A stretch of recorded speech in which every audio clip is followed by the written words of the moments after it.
Hassan and his family of 12 from Aleppo in Syria have been living in Bodrum's central bazaar for a couple of months now. Their dreams of a better life in Europe were shattered when a trafficker stole their life savings. While we were staying in the park, he came and asked us if we wanted to go to Greece. He took us to the beach and he said he'd be right back, but he left and never returned.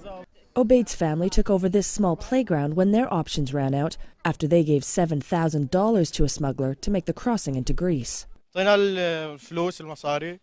gave him the cash, but nothing happened afterward.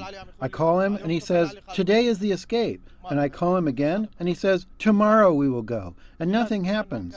Other people here worked with him and escaped, but not us.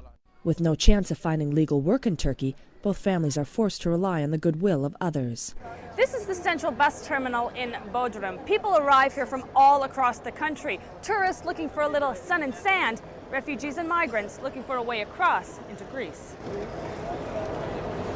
This is the place you come to find a human smuggler. Ali Kosovali runs a fast food joint in the middle of the bus station and says he sees the traffickers all the time and knows exactly who they are. The people in charge have the money, it's obvious. They do the recruiting.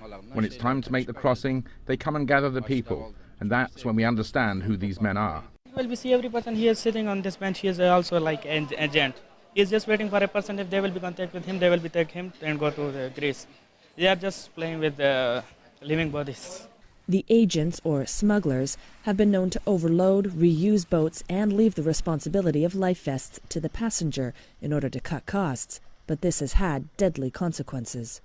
Yet it's not just the trafficking making the money. The supplies needed for the illegal crossing have helped other businesses too.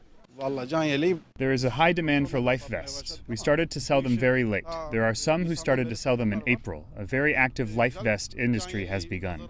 These men, some desperate themselves, are betting on human life. Yet for others desperate enough to have made it this far, they're willing to take that gamble. Natalie Carney for CCTV in Bodrum, Turkey.